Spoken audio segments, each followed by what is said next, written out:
So now that we've started planning our writing, we're ready to start actually writing across pages. I'm going to show you what I wrote for my first 2 steps, but first let's go over what we've already worked on. We made a how to make a PB&J planning page. So we have our introductory sentence, first, next, then, last, and a conclusion.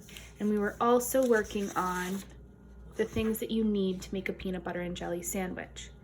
So I'm going to use what I've already done to help me out with my writing. Planning pages like this helps to make writing so much easier.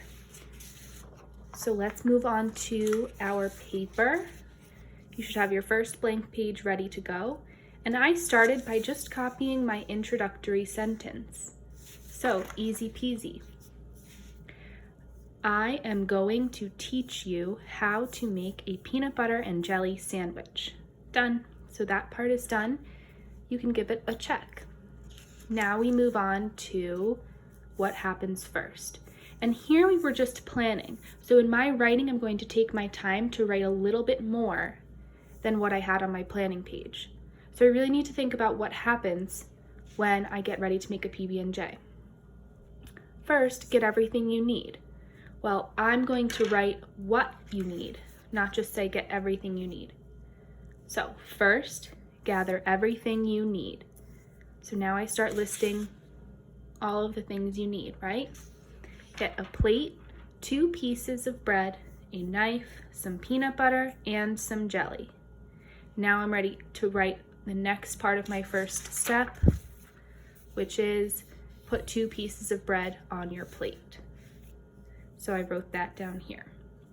Next, I could draw a picture of either me getting all the different materials I need, or I can draw a picture of the plate with 2 pieces of bread, whatever you think works. After that, I'm ready for my next page. So my next step said spread the peanut butter on both pieces of bread. But once again, we want to write a lot more on our paper than just what we had on our planning sheet. So this helps me get an idea, but now I need to think about how you spread the peanut butter on both pieces of bread. So let's read what I wrote here. Next, it's time to put the peanut butter on. Take off the lid and use your knife to scoop out some peanut butter. So notice I didn't just say put the peanut butter on, I'm telling you how to get the peanut butter out of the jar.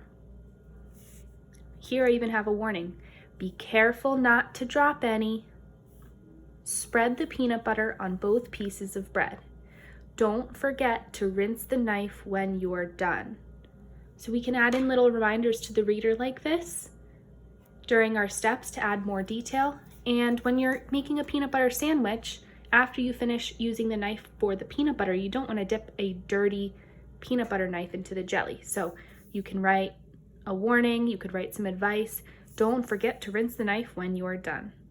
And once again, I have a space for my picture, and this is where I can draw what's going on in this step. So in this step, I'm putting peanut butter on both sides of the bread. So I can draw the peanut butter jar, I can draw my 2 pieces of bread, and a knife putting on the peanut butter.